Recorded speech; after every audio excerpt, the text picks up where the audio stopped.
আমি ভোট চাই না, আমি দোয়া চাচ্ছি। যদি মনে করেন যে না, যারা ঘোষণা দিয়েছে এই এলাকায়, এই আমার এই আসনে ইবিআর সদর মিলে যে 50 কোটি টাকা আমি খরচ করব, তারপরে ওই আসন আমার লাগবে, যে লোকটা কথা বলতে পারে অবশ্যই তার ভেতরে কোনো দুর্বিসন্ধি আছে। আপনি কোন কারণে 50 কোটি টাকা খরচ করবেন?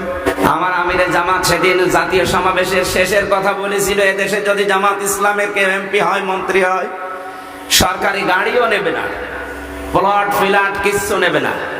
এমনকি যা বাজেট হবে, প্রত্যেকটা বাজেট জনগণের সামনে সে ফাঁস করবে যে এই কয় টাকা এসেছিল, এইভাবে খরচ হয়েছে। বাংলাদেশে কোনো দল যদি বুকে হাত দিয়ে এটা বলতে পারে, আমরা সেখানে যোগ দেবো। দেন, কালকে টকশো দেখছিলাম রাত 12:30টার সময়, 100 টাকা রাস্তার জন্য বাজেট হয়, 3 টাকা খরচ হয়, আর 97 টাকা সব উপরালারা খেয়ে ফেলে। আগামী থেকে এই 97 টাকা খরচ হবে, 3 টাকাও বাদ যাবে না, 3 টাকাও আসবে ইনশাআল্লাহ।